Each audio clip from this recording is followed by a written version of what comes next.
अस्सलाम वालेकुम दोस्तों, उम्मीद है कि आप सब खैरियत से होंगे। जैसा कि हमने पिछली वीडियो के अंदर जो मैक्स स्कॉलरशिप था अंडर ग्रेजुएट्स के लिए, उसके बारे में डिटेल बात की कि ये क्या होता है, किन लोगों के लिए है और इसकी अमाउंट जो है वो कितनी होती है।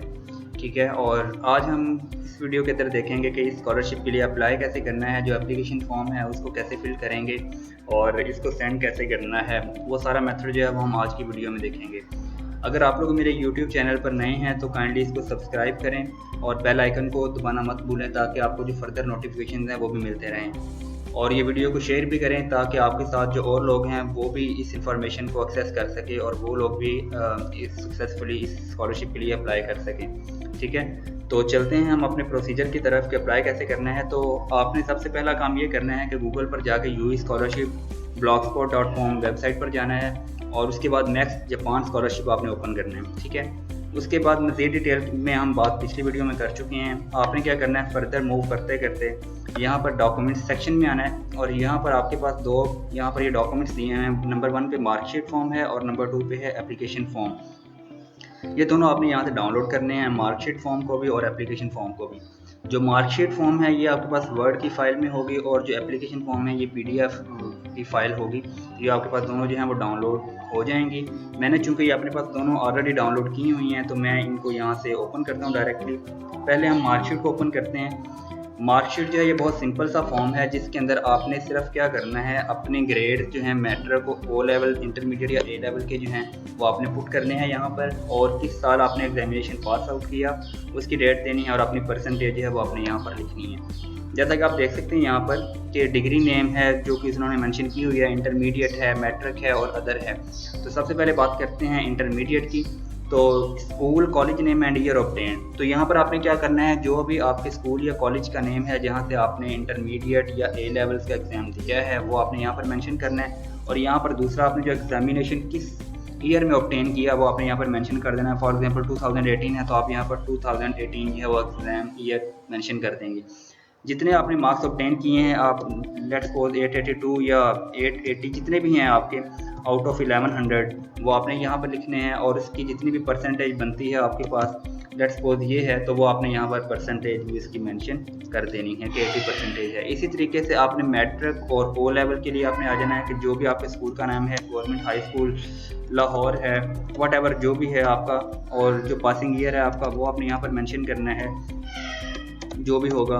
और उसके बाद उसके जो ग्रेड्स हैं वो आपने यहाँ पर लिखने हैं, जो ग्रेड्स होंगे वो मेंशन करने हैं आपने। और उसके बाद जितने में से भी है आपका, और उसके बाद यहाँ पर जो परसेंटेज बनेगी वो आपने यहाँ पर परसेंटेज जो है वो मेंशन कर देनी है। मैं जैसे एग्जांपल देने के लिए कर रहा हूँ, आप इसके लिए बाकायदा कैलकुलेट करेंगे और फिर उनको यहाँ पर पुट करेंगे। और इसके अलावा अदर में है, अगर आपके पास कोई और डिग्री है जैसे डिप्लोमा होल्डर्स हैं तो वो डिप्लोमा होल्डर्स यहाँ पर अपना स्कूल या कॉलेज का नेम मेंशन करेंगे और अपने मार्क्स लिखेंगे और जो परसेंटेज है वो उन्होंने यहाँ पर मेंशन करनी है। ये आपका फिल हो जाएगा सेक्शन। उसके बाद जो नेक्स्ट सेक्शन है इसको आपने एज इट इज़ छोड़ देना है। ये जस्ट उन्होंने आपको दिखाया हुआ है, इसको आपने फिल नहीं करना। ये आपका फॉर्म कंप्लीट हो जाएगा, इसको आपने सेव कर लेना है। ठीक है, और सेव करने के बाद इसका आपने प्रिंट आउट निकाल के इसको भी आपने एम्बेसी को सेंड करना है। उम्मीद है कि आपको इसके अंदर कोई कन्फ्यूजन नहीं होगी। ठीक है, उसके बाद चलते हैं हम अपना जो दूसरा फॉर्म है, जो एप्लीकेशन फॉर्म है। तो एप्लीकेशन फॉर्म हमारे पास ये वाला है, 2021 application form for Japanese government MEXT scholarship under graduate student. तो सबसे पहले इंस्ट्रक्शंस को लाजमी देखिएगा। उन्होंने यहाँ पर मेंशन किया हुआ है कि टाइप और write neatly by hand in block letter. जैसा कि मैंने आपको पहली वीडियो में बताया था कि मैंने एम्बेसी से कॉन्टैक्ट किया था।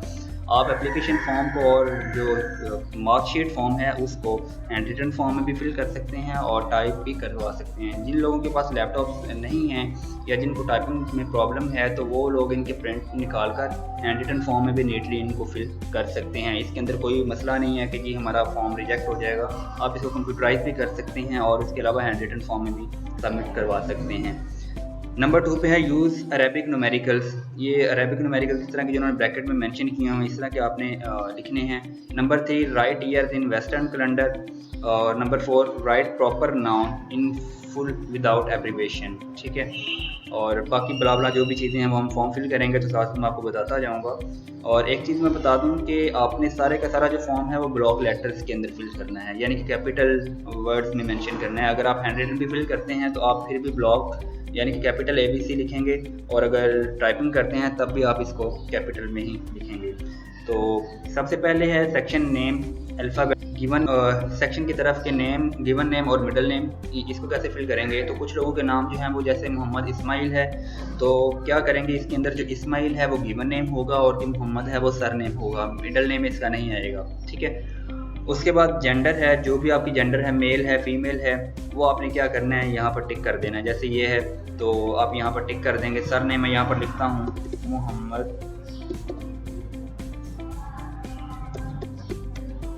इस्माइल, और मेल जेंडर है तो यहाँ पर मैंने मेल मेंशन कर दिया। मार्शल स्टेटस सिंगल, मैरिड, जो भी स्टेटस है आपका वो आप यहाँ पर मेंशन करेंगे कि सिंगल है या मैरिड है। ये फॉर्म बहुत इजीली एडिटेबल है PDF फॉर्मेट के अंदर भी, तो ये यहाँ पर आप एडिट कर सकते हैं। उसके बाद नेशनैलिटी है, तो नेशनैलिटी आप पाकिस्तानी यहाँ पर मेंशन करेंगे। मैं एक मिस्टेक कर रहा हूँ, मैं कैपिटल फॉर्म में नहीं लिख रहा इनको, पाकिस्तानी। इसी तरीके से आप इनको भी कैपिटल सारा लिखेंगे।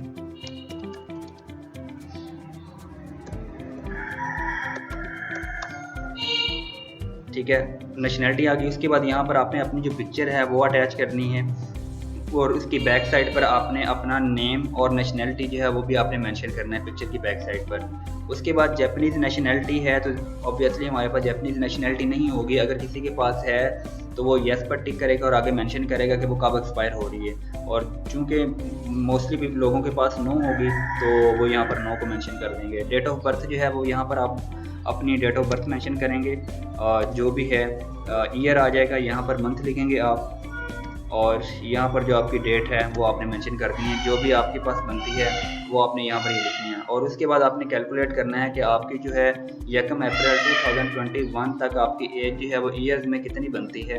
तो वो आपने अपनी एज जो है वो यहाँ पर मेंशन कर देनी है। 25 है, 24 है या 18 है, जितनी भी है वो आपने यहाँ पर मेंशन कर देनी है। लेट्स सपोज मैं यहाँ पर 20 मेंशन कर रहा हूँ, 25। तो ये जस्ट एग्जांपल के लिए कर रहा हूँ, आप लोग अपनी कैलकुलेट करके फिर यहाँ पर मेंशन करेंगे। उसके बाद जो नेक्स्ट सेक्शन है हमारे पास, यहाँ पर है करंट एड्रेस। ठीक है, तो करंट एड्रेस के अंदर आपका जो मौजूदा पता है वो आपने यहाँ पर लिखना है। जो भी है एड्रेस आपका, लेट्स सपोज मैं मेंशन कर रहा हूँ पिछड़ा लाहौर, तो जो भी आपका एड्रेस है वो आपने यहाँ पर मेंशन कर देना है। और कंट्री ऑब्वियसली पाकिस्तान। और if you are currently reside in Japan, what is your current resident status. तो अगर आप जापान में रह रहे हैं तो आप इस वक्त आपकी लोकेशन क्या है वो आपने यहाँ पर मेंशन करनी है। अगर जापान में नहीं है तो यहाँ पर आप लिख देंगे नॉट एप्लीकेबल, कि रह ही नहीं रहा तो जाहिर सी बात है इसके लिए एप्लीकेबल नहीं है। उसके बाद है कि you are address before departure for Japan, कि जापान जाने से पहले आपका एड्रेस क्या है। ठीक है, ये आपका परमानेंट एड्रेस है, तो अगर तो ये आपका ऊपर वाले की तरह सेम है तो आप यहाँ पर मेंशन कर देंगे कि सेम एज अबव, तो वो ऑटोमेटिकली ऊपर वाला जो आपने यहाँ पर लिखा होगा वही आपका फिल हो जाएगा, नीचे दोबारा लिखने की ज़रूरत नहीं आपको। ठीक है, और अगर चेंज है तो फिर आप यहाँ पर लिखेंगे और यहाँ पर कंट्री भी मेंशन कर देंगे। उसके बाद है कि जी if your address before departure for Japan is outside your home country, do you understand that an airline ticket to Japan will not be provided। वो कह रहा है कि अगर आपका डिपार्चर जापान से पहले आप किसी और मुल्क में रहते हैं तो वो आपको डायरेक्टली जापान का टिकट जो है वो प्रोवाइड नहीं करेंगे। तो यहाँ पर आप डायरेक्टली यस को टिक करेंगे। Name of Japanese diplomatic office where you will apply for visa issuance. तो इसके लिए मैंने आपको बताया था कि हम यहाँ पर सिर्फ 2 ही मेंशन हैं, एक इस्लामाबाद का है और दूसरा कराची का है। तो जो लोग इस्लामाबाद के सराउंडिंग में हैं या जिनको इस्लामाबाद नज़दीक लगता है वो यहाँ पर इस्लामाबाद मेंशन करेंगे, और जिनके लिए कराची सूटेबल है वो यहाँ पर कराची लिख देंगे, यानी कि जो कराची की सराउंडिंग में से लोग हैं वो यहाँ पर कराची फिल आउट करेंगे।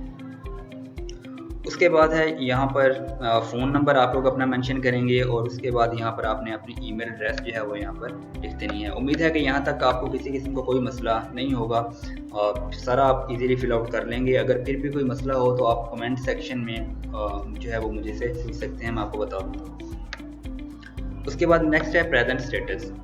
ठीक है, प्रेजेंट स्टेटस में आप अगर स्टूडेंट हैं, एम्प्लॉयड हैं या अदर्स है, तो अगर तो आप स्टूडेंट हैं तो आप स्टूडेंट पर टिक करके नेम ऑफ स्कूल, जिस स्कूल में भी आप पढ़ रहे हैं उस स्कूल का नेम मेंशन करेंगे। अगर आप जॉब कर रहे हैं तो आप एम्प्लॉयड पर टिक करेंगे और जो एम्प्लॉयमेंट का स्टेटस है, किस डिपार्टमेंट में जॉब कर रहे हैं वो आप यहाँ पर लिखेंगे। और अदर्स के अंदर आप मेंशन कर दें, अगर स्टूडेंट और एम्प्लॉयड के अलावा आपके पास कोई है तो आप यहाँ पर वो भी लिख सकते हैं।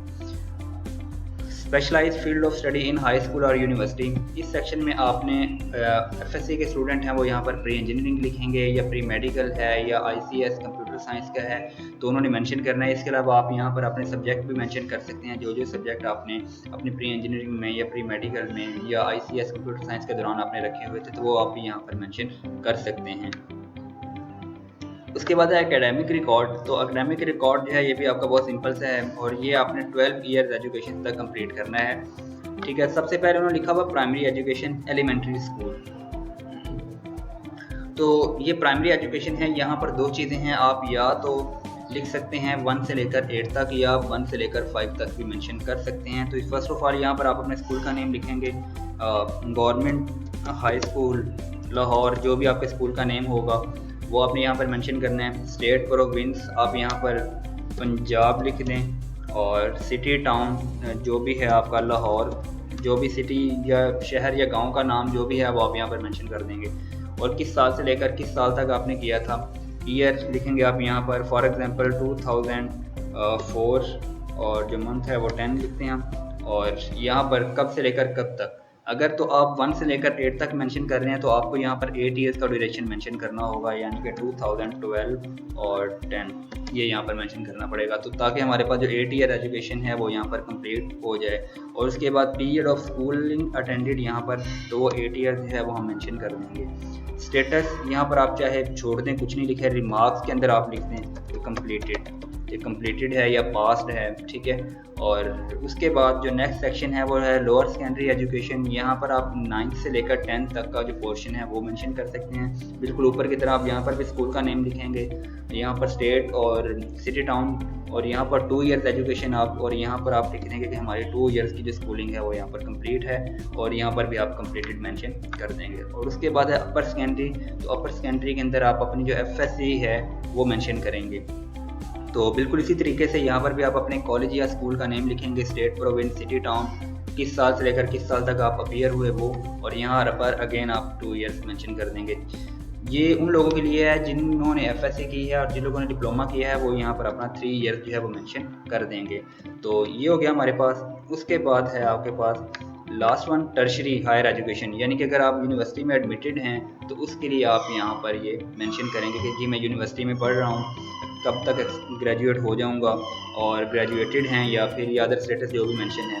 उसके बाद है total years of schooling attended as of April 1, 2021 के अप्रैल 2021 तक आपकी कितनी एजुकेशन हो गई है, तो आप यहाँ पर 12 ईयर्स आपको कंप्लीट हो जाएंगे। डिप्लोमा होल्डर्स वालों के लिए 13 ईयर्स हो जाएंगे, और जो बाकी हैं उनके लिए 12 ईयर्स हो जाएंगे, तो वो आप यहाँ पर मेंशन कर देंगे। ठीक है, और रिमार्क्स के अंदर आप यहाँ पर ये लिख देंगे कि मेरे रिमार्क्स जो हैं वो ये हैं कि जी मैंने बहुत अच्छे ग्रेड के साथ स्कूल से एग्जामिनेशन पास किए हैं, या मैंने फर्स्ट पोजीशन सिक्योर की थी। तो जो भी आपके रिमार्क्स हैं वो आप यहाँ पर लिख सकते हैं। अगर नहीं लिखना तो आप ना भी लिखेंगे, कोई हर्ज नहीं है। उसके बाद नेक्स्ट कुछ कंडीशंस हैं उन्होंने जो बताई हुई हैं कि have you been awarded a Japanese government MEXT scholarship in the past, if yes you are not eligible to apply. तो कि आप पहले कहीं मैक्स स्कॉलरशिप आपको मिला तो नहीं हुआ, तो नो। और उसके बाद है जी कि are you applying for any other Japanese government scholarship, कि क्या आप किसी और स्कॉलरशिप के लिए अप्लाई कर रहे हैं, नो। 13 पे है कि are you receiving or scheduled to be receiving any scholarship from any organization, क्या आप मैक्स स्कॉलरशिप के अलावा कोई और स्कॉलरशिप आपको मिलने की तवक्को है, तो यहाँ पर भी आप नो लगाएंगे। और उसके बाद है इफ़ येस, यानी कि अगर आप ऊपर वाले के लिए लिख रहे हैं कि जी मुझे कोई स्कॉलरशिप भी मिलने की तवक्को है, तो फिर आप उसके लिए यहाँ पर भी वो कह रहे हैं कि if yes do you understand you must cancel other scholarship after selected for max scholarship, वो कह रहे हैं कि इसको आप छोड़ दें, आप यहाँ पर सिंपली यस पर टिक कर दीजिएगा। उसके बाद यह है कि इफ़ यू आर रिसीविंग और applying for other scholarship please specify the name of the sponsor scholarship period scholarship amount. वो कह रहे हैं अगर आपने किसी और स्कॉलरशिप के लिए अप्लाई किया है तो आप यहाँ पर वो बताएं कि कौन सा अदारा है, कौन आपको स्पॉन्सर कर रहा है, कितनी अमाउंट की स्कॉलरशिप है और कितनी पीरियड के लिए है, तो आप यहाँ पर सिंपली नॉट एप्लीकेबल जो है वो मैंशन कर देंगे। उसके बाद है preferred field of study and major in Japan, कि आप जापान में जाकर पढ़ना क्या चाहते हैं। तो यहाँ पर दो उन्होंने बॉक्सेस दिए हुए हैं, एक सोशल साइंसेज एंड ह्यूमैनिटीज़ का है और दूसरा है नेचुरल साइंसेज का। तो जो लोग आर्ट्स के हैं वो सोशल साइंसेज एंड ह्यूमैनिटीज़ पर जाएंगे और जो लोग साइंसेज से बिलोंग करते हैं उनका वो जो है वो नेचुरल साइंसेज को टिक करेंगे। तो मैं आपको एक दफ़ा वो दिखा देता हूँ कि हमारे पास पॉसिबल जो फील्ड्स हैं वो कौन कौन से हैं।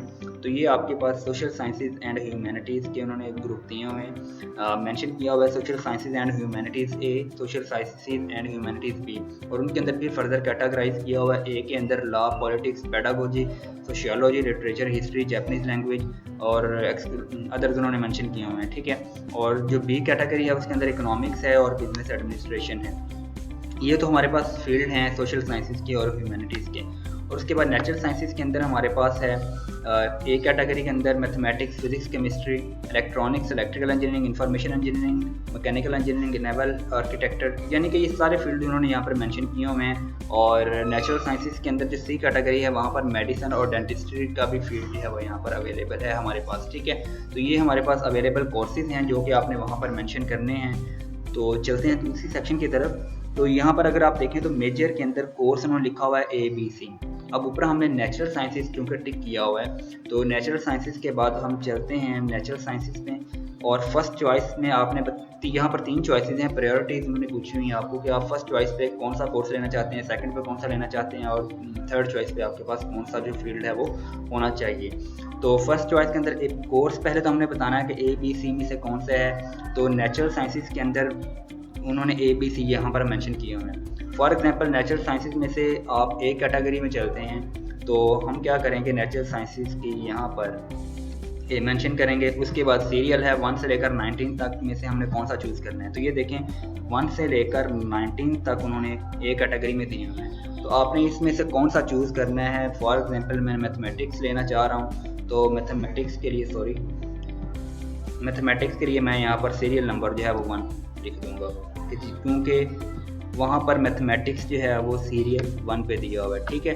और उसके बाद है नेम ऑफ मेजर, आपके पास क्या है वो आप यहाँ पर मैथमेटिक्स मेंशन कर देंगे। इसी तरीके से जो सेकंड चॉइस है वो आप नेचुरल साइंसेज के अंदर फॉर एग्जांपल आप जाना चाहते हैं केमिकल इंजीनियरिंग के लिए, तो आप यहाँ पर अगेन क्या करेंगे,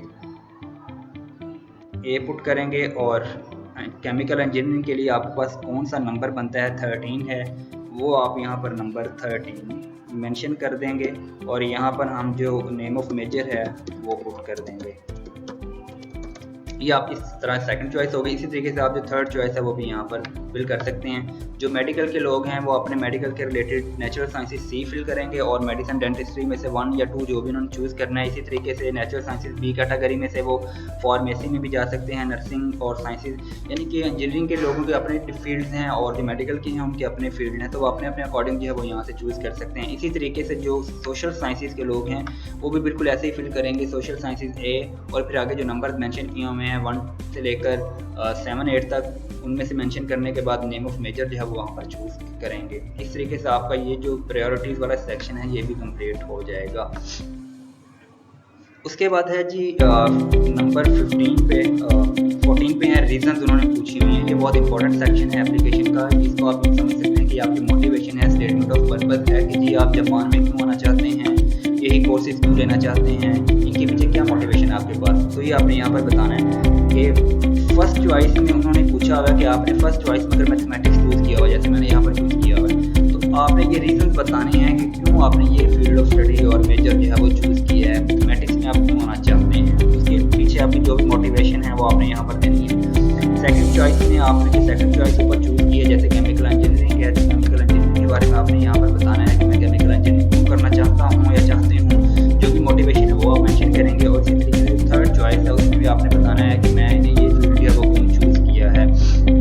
उसके बाद है what was the trigger for having an interest in Japan, कि जापान आने के लिए पीछे कौन सी चीज़ थी जिसके लिए आपने जापान को चूज़ किया, जापान को प्रेफर किया। तो ये आपने जापान के बारे में बताना है, मोटिवेशन देनी है।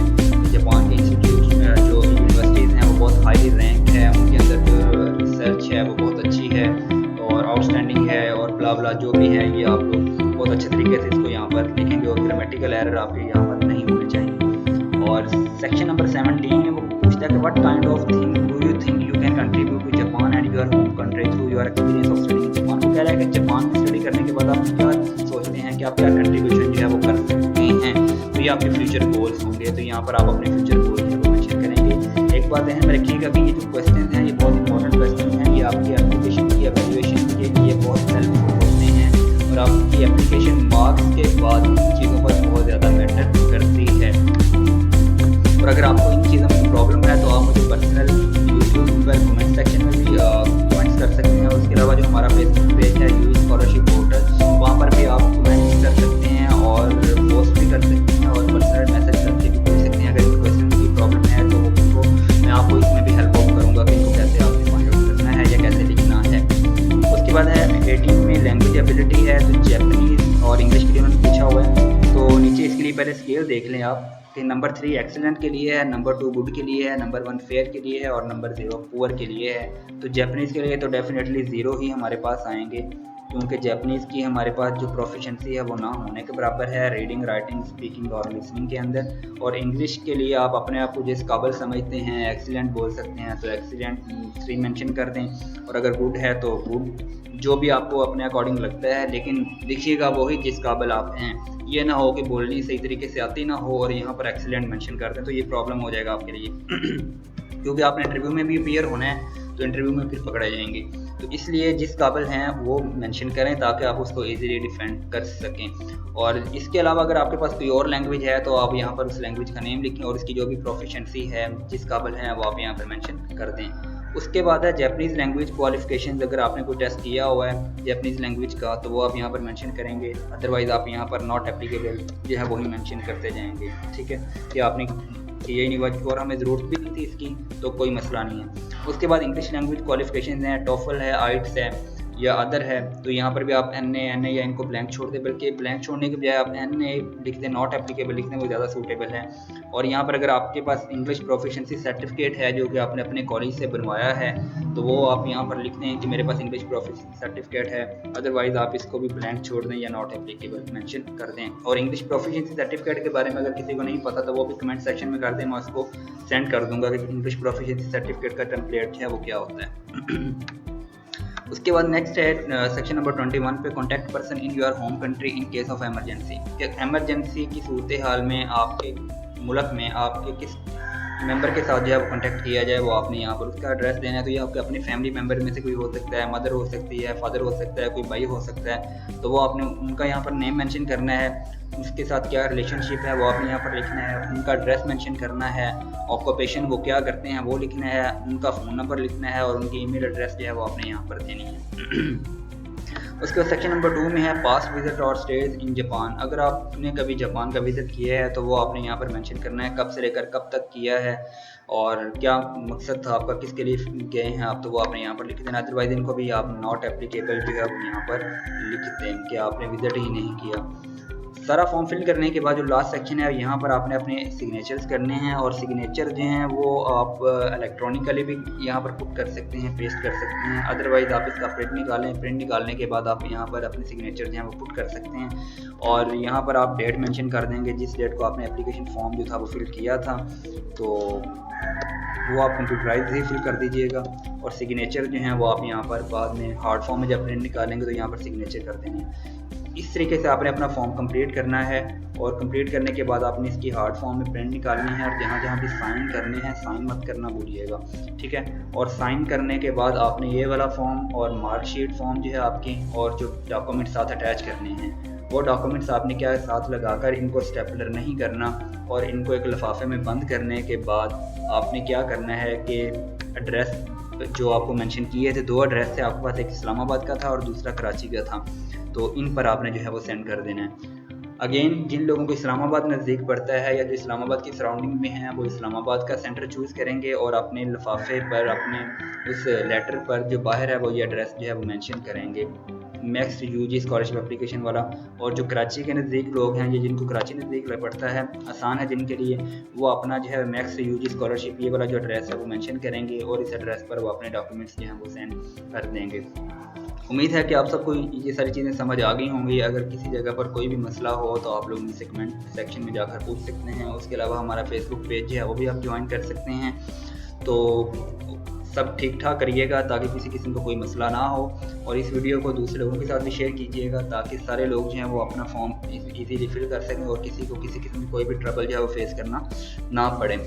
अब इसके बाद जब 10 जुलाई 2020 से पहले आपने इसको जो है वो पोस्ट करना है, बाय पोस्ट भेजने हैं, ठीक है। आप इसको सबमिट खुद नहीं करवा के आएंगे, आपने बाय पोस्ट इनको भेजना है और उसके बाद फिर वो स्क्रूटनी करेंगे और शॉर्ट लिस्टिंग करेंगे। शॉर्ट लिस्टिंग के बाद वो फिर नॉमिनेटेड जो कैंडिडेट्स होंगे उनको ईमेल्स करेंगे या कॉल करेंगे आगे फर्दर प्रोसेस के लिए। और फिर उस फर्दर प्रोसेस के लिए मैं एक और वीडियो बनाऊंगा जिसके अंदर आपको ये बताऊंगा कि आपने टेस्ट की तैयारी जो है वो कैसे करनी है, कहाँ से करनी है, किस तरीके का पेपर हो सकता है आपका। तो तब तक उम्मीद है कि आप लोग अपने फॉर्म फिल करके तो सेंड कर चुके होंगे, इंशाल्लाह शॉर्टलिस्ट भी हो चुके होंगे। तो दुआओं में याद रखिएगा। अल्लाह हाफिज़।